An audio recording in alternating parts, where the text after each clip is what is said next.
वयाच्या अवघ्या 24व्या वर्षी एक तरुण इंग्रजांच्या हजारो सैनिकांना चकवा देत होता. त्याच्या डोक्यावर 30,000 रुपयांचे बक्षीस जाहीर झाले होते. पण तरीही तो प्रत्येक वेळी पोलिसांच्या हातातून निसटत होता. आणि शेवटी जेव्हा पकडला जाण्याची वेळ आली तेव्हा त्याने एक असा निर्णय घेतला ज्यामुळे तो कायमचा इतिहासात अमर झाला.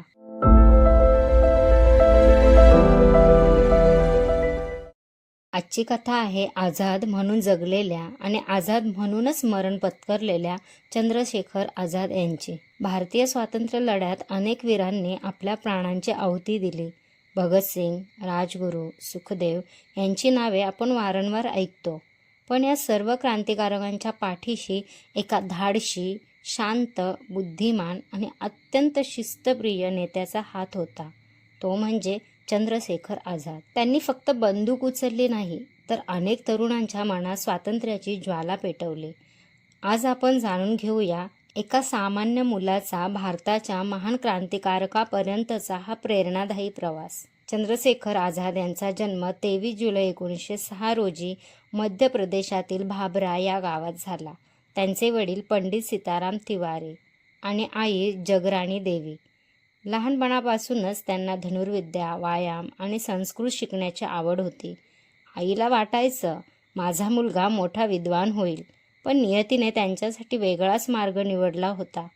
सन 1921 मध्ये महात्मा गांधींनी असहकार आंदोलन सुरू केले. तेव्हा चंद्रशेखर फक्त 15 वर्षांचे होते, पण देशासाठी काहीतरी करण्याची जिद्द त्यांच्या मनात आधीच निर्माण झाली होती. ते आंदोलनात सहभागी झाले. इंग्रज पोलिसांनी त्यांना अटक केली.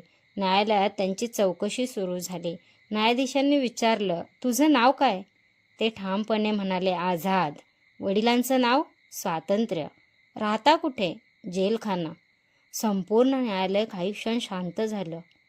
त्या धाडसाची शिक्षा म्हणून त्यांना सार्वजनिक ठिकाणी फटक्यांची शिक्षा देण्यात आली. प्रत्येक फटक्यानंतर त्यांच्या तोंडून एकच घोषणा बाहेर पडत होती, भारत माता की जय, भारत माता की जय. त्या दिवसांनंतर संपूर्ण देश त्यांना चंद्रशेखर आझाद म्हणून ओळखू लागला. ही तर फक्त सुरुवात होती. पुढे त्यांनी असे पराक्रम केले की इंग्रज सरकारच हादरून गेलं. असहकार आंदोलन मागे घेतल्यानंतर अनेक तरुण निराश झाले, पण आझाद थांबले नाहीत. ते हिंदुस्थान रिपब्लिकन असोसिएशन या क्रांतिकारी संघटनेत सहभागी झाले. आझाद हे या संघटनेचे प्रमुख आधारस्तंभ होते. ते स्वतः अत्यंत साधं जीवन जगत, कडक शिस्त पाळत, स्वतः उपाशी राहिले, पण संघटनेच्या कामासाठी पैसा खर्च करत. त्यांच्या सहकाऱ्यांसाठी ते फक्त नेता नव्हते तर मोठे भाऊ होते. सन 1925 मध्ये काकोरी रेल्वे कारवाईनंतर अनेक क्रांतिकारक पकडले गेले, पण आझाद मात्र इंग्रजांच्या हातात कधीच सापडले नाहीत. ते वेगवेगळे वेश बदलत, कधी साधू, कधी शेतकरी, कधी शिक्षक, तर कधी सामान्य प्रवासी बनून देशभर फिरत राहिले. इंग्रजांचे गुप्तहेर त्यांचा शोध घेत होते, पण प्रत्येक वेळी आझाद त्यांना चकवा देत. विचार करा, आज मोबाईल, इंटरनेट आणि आधुनिक साधन असूनही अनेक गोष्टी कठीण वाटतात. आणि त्या काळात एक तरुण संपूर्ण इंग्रज साम्राज्याला अनेक वर्ष गुंगारा देत होता.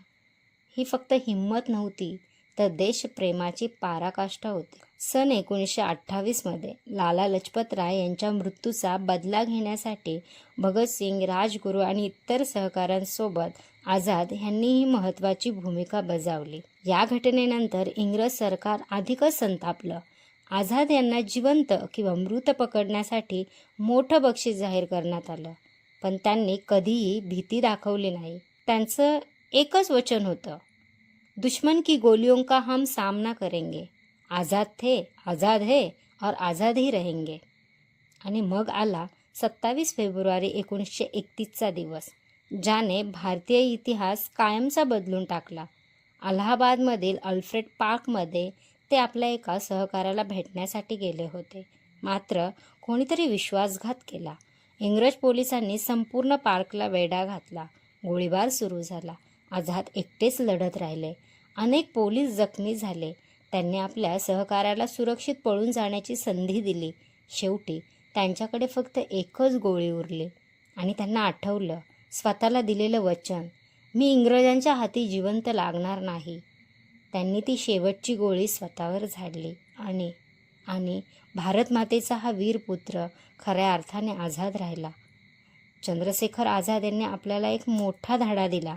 स्वातंत्र्य हे कोणाच्या दयेने मिळत नाही, त्यासाठी त्याग, शिस्त, धैर्य आणि राष्ट्रप्रेम लागतं. आजच्या रांगोळीत उंच बर्फाच्छादित पर्वत भारताच्या अढळ सामर्थ्याचं प्रतीक आहेत. मध्यभागी अभिमानाने फडकणारा तिरंगा चंद्रशेखर आझाद यांच्या स्वातंत्र्याच्या स्वप्नांची आठवण करून देतो. उगवता सूर्य नव्या भारताच्या आशेचं प्रतीक आहे. हिरवीगार टेकडी त्यांच्या बलिदानातून फुललेल्या स्वतंत्र भारताचं दर्शन घडवतं. तिरंग्याच्या रंगांची सुंदर किनार देशभक्ती, शांतता आणि समृद्धीचा संदेश देते. तुम्हाला या रांगोळीमागची कथा आणि संदेश आवडला असेल तर व्हिडिओला लाईक करा. तुमचे विचार आणि अनुभव कमेंटमध्ये नक्की शेअर करा. आणि अशा सुंदर, सुबक, मनमोहक रांगोळ्या, प्रेरणादायी कथा आणि सकारात्मक संदेशांसाठी आपल्या चॅनलला सबस्क्राईब करायला विसरू नका. चला तर मग पुन्हा भेटूया एका नव्या रांगोळीसोबत. तोपर्यंत नमस्कार. जय हिंद, जय महाराष्ट्र.